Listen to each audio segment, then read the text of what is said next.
मेरे बारे में कोई राय मत बनाना, मेरे बारे में कोई राय मत बनाना, मेरा वक्त भी बदलेगा तेरी राय भी।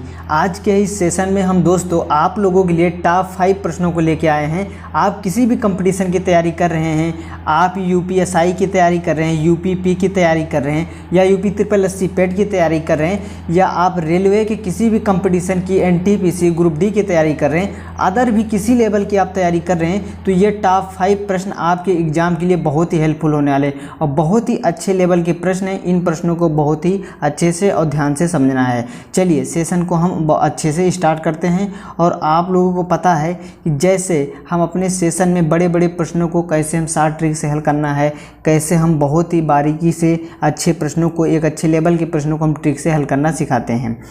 देखिए क्वेश्चन नंबर फर्स्ट है हमारे सेशन का। एक जग में 2 छिद्र हैं। पहला छिद्र जग को 15 मिनट में खाली करता है, दूसरा छिद्र जग को 20 मिनट में खाली करता है। यदि रिसाव एक निश्चित दर से हो रहा है तो दोनों छिद्रों के द्वारा कितनी देर में खाली हो जाएगा। देखिए ये प्रश्न जो है बहुत इंपॉर्टेंट प्रश्न है। आप कोई भी एग्जाम देने वाले हैं आगामी 2021-22 में तो ये प्रश्न बहुत रिपीट होगा। ये पाइप एंड टंकी का जो प्रश्न होता है, यहाँ से आपके 3 से 4 प्रश्न आप किसी भी कंपटीशन में बैठेंगे तो ये प्रश्न पूछे जाएंगे, जिनको हम बहुत ही अच्छे से तैयार करेंगे। देखिए कमज़ोर स्टूडेंट जो हैं ध्यान से समझिएगा और मेरे पिछले वाले वीडियो को देखकर समझेंगे, जो और इससे पहले मैंने अपलोड किया है चैनल पर, उनको और ही आसानी से समझ में आएगा। इसमें बोला क्या गया है, दो छिद्र हैं, ठीक है। पहला छिद्र टंकी को क्या कहता है, जो जग दिया गया है, जग को 15 मिनट में खाली करता है। तो हम हमेशा बताते हैं, जिन लोगों ने पहले किया होगा प्रश्नों को, हमारे वीडियो को देखा होगा, जब खाली करता है तो माइनस होता है। ये मान लीजिए पहला जग है, ठीक है, ये जग 1 है, तो ये खाली कितने कर रहा है, ये 15 मिनट में। और आपका जो जग 2 है ये कितने मिनट में खाली कर रहा है, 20 मिनट में खाली कर रहा है। तो इनका यहाँ पे एलसीएम लेते हैं। एलसीएम कितना हो जाएगा, 60 हो जाएगा। अब इसको भाग करेंगे तो कितना आ जाता है, ये 15 चौको 60, इधर -4 आएगा, ठीक है। 15 से भाग कर, इधर 20 से भाग करेंगे -3 आ जाएगा, ठीक है। अब इन दोनों को आपका जो है पूछा गया है। तो देखिए ये खाली कर रहा है एक निश्चित दर से, तो दोनों छिद्रों के द्वारा कितनी देर में खाली हो जाएगा। तो देखिए इन दोनों को जब हम जोड़ेंगे तो कितना हो जाएगा, देखिए माइनस माइनस जोड़ेंगे तो -7 हो जाएगा, अब ठीक है। और आपका एलसीएम भी जो यहाँ पे है, यहाँ पे माइनस में आया, क्योंकि -15 है, -60 आया, एलसीएम -60 आया, तो कितना हो जाएगा -60, और ये टोटल कितना है 7, ये -7 है। इसको जब भाग करेंगे तो कट आएगा, ठीक है। और उसके बाद जब इसको भाग करेंगे आपका तो ये आ जाएगा 8 सही 4 बटा 7, ठीक है। प्रश्न को ध्यान से समझिएगा। जैसे 2 जग हैं, एक 15 मिनट में, -15 मिनट में, और दूसरा -20 मिनट में खाली करता है। इन दोनों का एलसीएम -60 आएगा। जब 15 को 60 को भाग करेंगे तो पहली बार में 15 चौको 60 -4, और जब 20 से भाग करेंगे तो कितना आ जाएगा, -3। अब इन दोनों को जोड़ेंगे तो -7 हो जाएगा। अब बोला गया है दोनों छिद्रों के द्वारा जग कितनी देर में खाली हो जाएगा। तो दोनों का बोला गया, दोनों का एलसीएम कितना है, 60 आया है, और कितना आया है इन टोटल जो आपका है, 7 आया है। तो देखिए माइनस से माइनस कट जाएगा। जब 60 को 7 से भाग करेंगे, 7 8 56, उसके बाद 8 सही 4 बटा 7 आ जाएगा। देखिए बहुत इंपॉर्टेंट टाइप के प्रश्न होते हैं। आप कोई भी कंपटीशन देने वाले हैं 2021 और 22 में, तो ये प्रश्न आपके 101% इस टाइप के प्रश्न पूछे जाएंगे, और इन प्रश्नों को कभी भी आपको छोड़ के नहीं आना है। चलिए आप नेक्स्ट क्वेश्चन की तरफ चलते हैं। देखिए क्वेश्चन नंबर जो सेकंड है हमारा, सेम जो अभी आपने क्वेश्चन नंबर फर्स्ट को हल किया उसी टाइप का सेम टू सेम प्रश्न है। देखिए आप हमेशा, मैं एक चीज़ पे फोकस करता हूँ मैथ में, आप कोई भी प्रश्न का एक बार एक कंसेप्ट समझ लेते हैं तो उससे रिलेटिव कितने भी प्रश्न आएंगे आपके एग्जाम में, आप सेकेंडों में हल करके आएंगे। बस उस प्रश्न का लैंग्वेज बदल दिया जाता है। देखिए जैसे इस प्रश्न में है, पाइप ए और बी क्रमशः 10 घंटे और 15 घंटे में एक खाली टैंक को भर सकते हैं। दोनों टैंक को डॉट घंटे में एक साथ भर सकते हैं। डॉट मतलब यहाँ पे बोला गया कितने घंटों में भर सकते हैं। देखिए बहुत ही इंपॉर्टेंट प्रश्न है। ये जो कंसेप्ट है, इस टाइप के प्रश्न आपके टाइम एंड वर्क में भी आपके ये प्रश्न पूछे जाते हैं, और ये ज़्यादातर करके आप यूपी के जो भी एग्जाम है, यूपीएसआई होगा और रेलवे के जो ग्रुप डी एनटीपीसी वालों के लिए बहुत ही ये जो फेवरेट प्रश्न होता है, बार बार रिपीट होते हैं। देखिए कैसे हल करेंगे, जिन्होंने क्वेश्चन नंबर फर्स्ट को समझा होगा वो इसको सेकेंडों में हल कर लेंगे। देखिए 2 पाइप हैं, एक पाइप ए है, ठीक है, एक पाइप बी है। ए कितने 10 घंटे में भरता है और बी कितने 15 घंटे में भरता है, ठीक है। अब देखिए एक खाली टैंक भर सकते हैं, दोनों टैंक को, ठीक है, कितने घंटे में एक साथ जब बोला गया तो क्या करेंगे, इनका एलसीएम लेंगे। देखिए कितना आ जाएगा इनका एलसीएम 30 आ जाएगा। तो इससे क्या करते हैं, जो एलसीएम आता है पहले वाले से भाग करते हैं। इसे ए वाले का कितना 10 है, 10 से भाग करेंगे कितना आ जाएगा 10 3 30, और 15 वाले से भाग करेंगे कितना आ जाएगा 15 दूना 30। अब इन दोनों को जोड़ लेते हैं, तो इन दोनों को जोड़ेंगे तो 5 आ जाएगा। तो एक साथ का बोला गया, टोटल एलसीएम कितना आया 30, और इनका जो जोड़ने पे कितना आया है 5, तो इनको भाग करेंगे 5 6 30, 6 आ जाएगा, जो कि आपका ऑप्शन नंबर बी सही है। देखिए ये एक बहुत सिंपल सा प्रश्न है, ये बहुत बेसिक सा प्रश्न है, जो टाइम एंड वर्क और पाइप एंड टंकी का जो बहुत ही बेसिक सा प्रश्न है। ये जिन लोगों ने नहीं अगर क्लास किया है तो जितने भी वीडियो मेरे प्लेलिस्ट में ऐड है, मैंने बहुत ही अच्छे से प्रश्नों कराया। आप कोई भी एग्जाम की तैयारी कर रहे हैं, मैं हमेशा कर रहा हूँ UPSI, UP SSC, UPP, UP, आप लोगों के जितने भी रिलेटिव गवर्नमेंट एग्जाम हैं, या आप रेलवे के भी सेंट्रल लेवल के एनटीपीसी ग्रुप डी के, तो एक बार प्लेलिस्ट में जाके देख लीजिएगा। क्योंकि जो टाइप के प्रश्न में प्रीवियस पेपर के प्रश्नों कराया, कोई भी एग्जाम में बैठेंगे आपका वहाँ से 101% सारे प्रश्न आपके रिपीट होने वाले और सेम कंसेप्ट पे होंगे। क्योंकि ये प्रश्न जो हैं आपके मोस्ट एक्सपेक्टेड प्रश्न हैं और मोस्ट रिपीटेड प्रश्न हैं। अब जैसे थर्ड क्वेश्चन है हमारा, एक कार एक निश्चित दूरी को 50 किलोमीटर प्रति घंटा की चाल से 8 घंटे में तय करती है। इसी दूरी को 5 घंटे में तय करने के लिए इसकी चाल कितनी वृद्ध होनी चाहिए। देखिए इस टाइप के प्रश्नों में बहुत बच्चों का कन्फ्यूजन हो जाता है। ठीक है, कन्फ्यूजन क्या हो जाता है कि मतलब देखिए इसमें इस सबसे बड़ी बात जो पूछा गया, कितनी दूरी वृद्ध होनी चाहिए, कितनी वृद्ध होनी चाहिए, चाल में कितनी वृद्ध होनी चाहिए, मतलब चाल में कितनी वृद्ध होनी चाहिए। लेकिन एक चीज़ आप देखिए, चाल में वृद्ध कब निकाल सकते हैं, जब 1 2 3 चालें पता हों। तो हमें तो यहाँ पे एक ही चालें पता हैं, तो एक और चाल पता कर लेते हैं तो पता चल जाएगा कि कितनी वृद्ध हो रही। ठीक है, ध्यान से कॉन्सेप्ट को समझिएगा।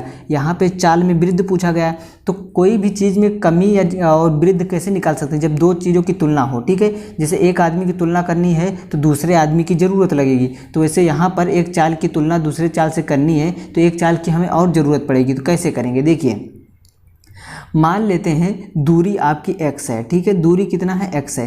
ठीक है, दूरी तो पता नहीं है। आप देखिए जब दूरी x है तो क्या हो जाएगा, दूरी बराबर आपका चाल गुणे समय होता है। चाल कितना है 50। ठीक है, और उसके बाद समय कितना दिया गया 8। ठीक है, ये कितना हो जाएगा 8 5 40, ये 400 आ गया। ठीक है, ये दूरी आ गई।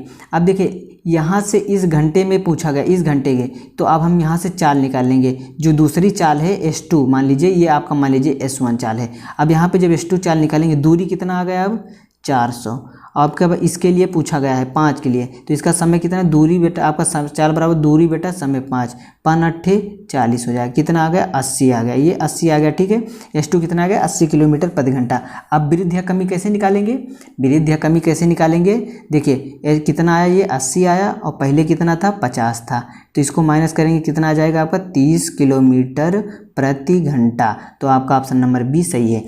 इस प्रश्न को कैसे रिलेट करके समझेंगे, देखिए जैसे कि आपको कोई पूछा गया कि आप एक आदमी की तुलना कैसे करेंगे, नहीं कर सकते, दूसरे आदमी की ज़रूरत पड़ेगी। जैसे आपकी एक साइकिल है तो कहेंगे ये कौन सी साइकिल ज़्यादा तेज़ चलेगी, कौन से कम, दो साइकिल की ज़रूरत पड़ी ना। एक ही साइकिल में तो तुलना नहीं कर सकते, क्योंकि एक साइकिल से कभी तुलना कर ही नहीं सकते कौन तेज़ चलेगी कौन धीम। तो वहाँ पर यही चीज़ें बोली गई है कि चाल में कितनी वृद्धि होगी। चाल में वृद्धि कैसे निकालेंगे, एक चाल पर नहीं निकाल सकते, दूसरी चाल पता कर लें तो पता चल जाएगा दोनों में कितनी वृद्धि तेज हैं। तो ऐसे ही प्रश्नों को आप रिलेट करके अपने लाइफ से भी हल कर सकते हैं। देखिए गणित एक ऐसा सब्जेक्ट है, जब आप खुद से रिलेट करने लगेंगे तो आपको गणित बहुत ही आसान लगेगा, बहुत ही ईजी लगने लगेगा। आप प्रश्नों को सेकेंडों में हल करेंगे। अब जैसे ये प्रश्न है क्वेश्चन नंबर 4 है। ठीक है, अब इस प्रश्न को देखिए सेम टू सेम जैसे क्वेश्चन नंबर 3 था वैसे हल करेंगे। इसलिए देखिए मैं प्रश्न जब एक कराता हूँ तो उससे रिलेटेड और भी प्रश्नों को बता देता हूँ, जो पुराने स्टूडेंट है या जो नए जुड़े हैं उनको भी आसानी से समझ में आ जाए। लेकिन जब आप लोग लिए ऐसा कंटेंट लेके आते हैं तो आप लोग एक सपोर्ट चाहिए। बस आप लोग वीडियो को प्लीज़ जितने भी आपके फ्रेंड्स हैं, रिलेटिव हैं, जो आपके दोस्त हैं, कोचिंग फ्रेंड कोई भी व्हाट्सएप चलाते हैं, उनके पास व्हाट्सएप पे सेंड कर दीजिए, क्योंकि उनको भी इससे फ़ायदा हो कि अगर वो यूपीएसआई, यूपी SSC पेट या अदर भी कोई भी गवर्नमेंट एग्जाम की तैयारी कर रहे हैं, रेलवे एनटीपीसी ग्रुप डी, तो उनको बहुत ही हेल्प मिले। ठीक है, क्योंकि मैथ बहुत सारे बच्चों का वीक रहता है। देखिए इस प्रश्न को हल करेंगे। कार ए की गति 80 किलोमीटर प्रति घंटा है या 6 घंटे में एक निश्चित दूरी को तय करता है, और बी उसी कार ए से 60 किलोमीटर कम दूरी को तय करती है। ठीक है, कार बी की गति कितनी है। देखिए बहुत ही अच्छे लेवल का प्रश्न है। ठीक है, इस लेवल के प्रश्नों को आप कैसे हल करेंगे, ये सब सीजीएल लेवल के प्रश्न पूछ लिए जाते हैं और आपका जब इस टाइप के प्रश्नों को करने लगेंगे तो आपका गणित जो है बहुत ईजी हो जाएगा। आप बड़े बड़े प्रश्नों को सेकेंडों में हल करके आएंगे। बस यही बात रहती है कि समझाने का तरीका नहीं पता रहता लोगों को। आप बहुत सारे टीचर से पढ़ते होंगे, वो तुरंत हल करके चले जाते होंगे, लेकिन आपको समझ में नहीं आता। लेकिन जो मैं तरीका बताता हूँ, अगर आप एक बार वीडियो को ध्यान से देख लेते हैं तो कभी भी लाइफ में नहीं भूलने वाले हैं। देखिए यहाँ पे देखिए कार, ठीक है, कार ए की गति दी गई 6 घंटे में। ठीक है, और बी की दी गई है, बी बोला गया उस समय में कार ए से 60 किलोमीटर कम दूरी तय करती। अब यहाँ पे क्या करेंगे, ठीक है, कार ए द्वारा हम क्या निकालेंगे, डिस्टेंस निकाल लेंगे। कार ए की हम दूरी निकाल लेंगे, कार ए की हम क्या निकालेंगे, दूरी निकालेंगे। ठीक है, डिस्टेंस निकालेंगे, डिस्टेंस मतलब दूरी। तो दूरी कैसे निकालेंगे, इसकी दूरी बराबर क्या होता है, चाल गुणे समय। चाल कितना 80, समय कितना है 6। पहले ए की निकाल रहे हैं दूरी, 8 छंग 48, 480 हो गया। ठीक, अब देखिए हमें यहाँ क्या बोला, कार देखिए बी उस समय में कार ए से 60 किलोमीटर कम दूरी तय करती। हम कैसे निकालेंगे कम दूरी तय की, अभी मैंने बताया नहीं। जब दूरी की बात की गई तो दूसरी दूरी पता होना बहुत ज़रूरी है। ठीक है, जब दूरी, जैसे वहाँ चाल की बात की गई थी क्वेश्चन नंबर 3 में, तो दूसरी चाल हमें निकालना था। यहाँ पे बोला गया है कम दूरी तय करती है बी जो है ए की तुलना में। तो कैसे पता करेंगे, पहले ए की चाल, ए की हम दूरी निकालेंगे। ए की दूरी 480 आ गई। अब 60 कम तय करती है तो बी की दूरी यहाँ से हम कैसे निकालेंगे। देखिए अब क्या करेंगे, बी की दूरी, कार जो है बी की डिस्टेंस हम निकालेंगे। तो कैसे निकालेंगे, 480 है। ठीक है, और देखिए हमेशा एक चीज़ मैं बताया हूँ, जिसको अगर नहीं समझ में आता तो एक कंसेप्ट में और बताया था।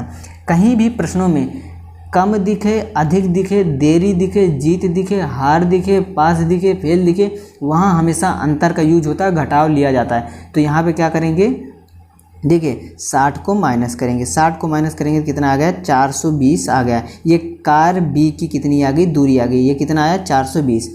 अब कार बी की आप क्या निकाल सकते हैं, गति। तो गति मतलब चाल, चाल बराबर दूरी कितना आया 420। ठीक है, दूरी आ गया। अब और आपका क्या दिया गया, समय कितना दिया गया 6, तो इसको काटेंगे 6 सते 42, 70 किलोमीटर प्रति घंटा, जो कि आपका ऑप्शन नंबर ए सही है। बहुत ही बड़े लेवल के प्रश्नों को हल किया जा सकता है। आप एक बात मुझे बताइए, जैसे कि इस प्रश्न में बोला गया कार बी की गति क्या है, तो कार बी की गति क्या है, कैसे निकाल सकते हैं, मतलब चाल, चाल कैसे निकाल सकते हैं, दूरी पता होना चाहिए, दूरी। ठीक है, चाल बराबर दूरी बेटा समय पता होना चाहिए। तो देखिए समय तो पता है 6 घंटे, अब दूरी कैसे निकालेंगे, दूरी जो है ए से 60 किलोमीटर कम है, तो पहले ए की दूरी तो पता चल जाए तभी तो हमें बी की पता चलेगी, क्योंकि जो बी की दूरी है ए से कम है। तो इसको जब यहाँ से दूरी निकालेंगे यहाँ से ए की, तो कितना होता है, दूरी बराबर 4 गुणे समय, 480 दिया गया, समय दिया गया 6 घंटे, तो यहाँ से निकालेंगे 480, ये आ गया आपका दूरी ए की। और जो बी की दूरी है ए से कम है, तो इसको माइनस करेंगे 60 से, तो 420 आ जाएगा।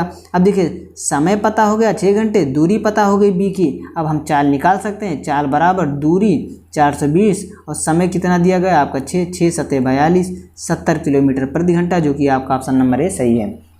देखिए मैं एक चीज़ और बताना चाहता हूँ, अगर कोई भी प्रश्न हो, कोई भी टीचर से पढ़ रहे हैं, कहीं भी प्रश्न नहीं समझ में आ रहा, उस प्रश्न को एक बार देखिए, 2 बार देखिए, 3 बार देखिए। मैं 101% कहता हूँ तीसरी बार आपको समझ में आ जाएगा, वीडियो को अगर पीछे करके देखते हैं। लेकिन अगर आप आगे चले जाते हैं तो ये प्रश्न अगर आपके एग्जाम में बाई चांस पूछ लिया गया और पूछा भी जाता है इस कंसेप्ट पे, तो आप वहाँ नहीं कर पाएंगे। इस बात का और दुख होगा कि मैंने ये प्रश्न तो अपने सामने देखा था, मैंने ये प्रश्न तो अपने सामने पढ़ा था, मैंने इस प्रश्न को वीडियो में देखा था, तो आप क्या करेंगे, वहाँ पर आपको बहुत पछतावा होने वाला है और आप कुछ भी नहीं कर पाएंगे। और इससे बड़ा आपके लोगों के लिए दुख की बात और कोई हो नहीं सकती।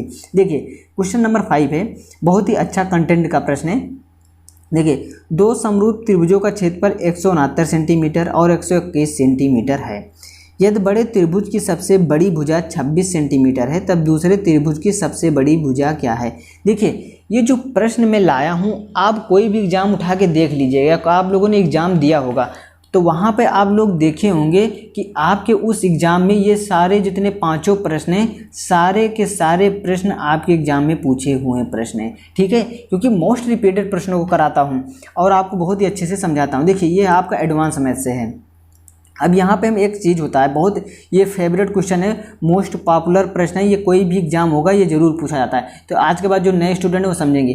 देखिए सबसे बड़े त्रिभुज की भुजा है, ठीक है, हमारी क्या होती, जो सबसे बड़े त्रिभुज की भुजा, ठीक है, ये सबसे बड़े त्रिभुज की भुजा मान लीजिएगा त्रिभुज 1 है, और सबसे छोटे त्रिभुज की भुजा, ठीक है, सबसे देखिए बड़े त्रिभुज की बड़ी भुजा, यहाँ समझिएगा, फिर से समझिएगा। देखिए बड़े त्रिभुज की सबसे बड़ी भुजा, बड़े त्रिभुज की सबसे बड़ी भुजा ऊपर रहती है, और छोटे त्रिभुज की सबसे क्या कहते हैं, बड़ी भुजा, तो ये रहता है। और ये बराबर किसके होता है, आपका जो ये दिया रहता है ये क्षेत्रफल के अंडर रूट क्षेत्रफल के, जैसे एरिया 1 और आपका एरिया 2 के बराबर होता है। अब देखिए यहाँ पे बोला गया है एक भुजा, देखिए बड़े त्रिभुज की बड़ी भुजा दी गई 26 है, तो ये दिया गया हमारा 26। ये दूसरा हमको त्रिभुज मान लीजिए निकालना है, मतलब छोटे दूसरे त्रिभुज की बड़ी भुजा मतलब छोटे त्रिभुज समझ लीजिए उसको, ठीक है। तो इस चीज़ को समझिएगा, आप ऐसे समझिएगा त्रिभुज 1 त्रिभुज 2 बराबर, ठीक है, जो आपका त्रिभुज 1 त्रिभुज 2 बराबर, आप ऐसे याद करिएगा, ठीक है।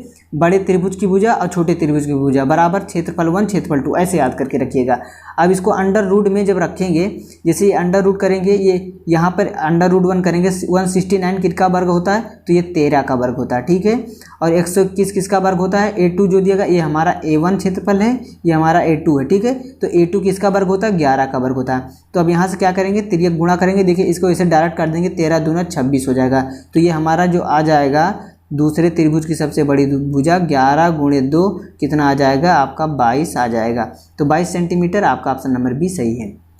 ऐसे याद रखिएगा, जैसे त्रिभुज 1 की सबसे बड़ी भुजा त्रिभुज 2 की सबसे बड़ी भुजा, ये बराबर होता है आपका क्षेत्रफल 1 के, आपका क्षेत्रफल 2 के, ये पूरे के क्या होता है, अंडर रूट होता है। इस चीज़ को समझिएगा, मोस्ट पॉपुलर ये प्रश्न होता है, कोई भी एग्जाम देंगे आगामी 21-22 में आपका ये प्रश्न जरूर देखने को मिलेगा।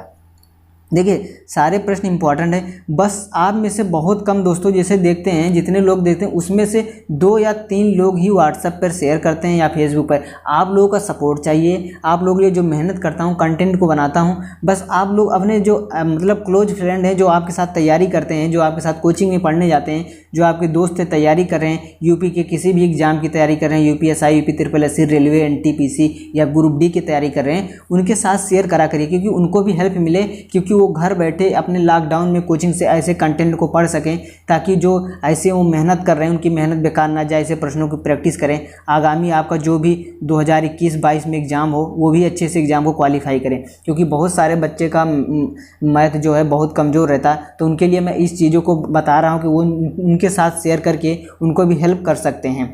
उम्मीद करता हूँ जितने भी प्रश्न कराता हूँ आप लोग अच्छे से समझते होंगे, और नहीं समझ में आता तो आप कमेंट करके बताइएगा, और होमवर्क के प्रश्नों को भी आप लोग करिएगा। जो भी प्रॉब्लम हो नीचे कमेंट करिएगा, और आपको सीरीज़ कैसे लगी ये भी बताइएगा, और होमवर्क के भी प्रश्नों को ज़रूर से ज़रूर कर लीजिएगा।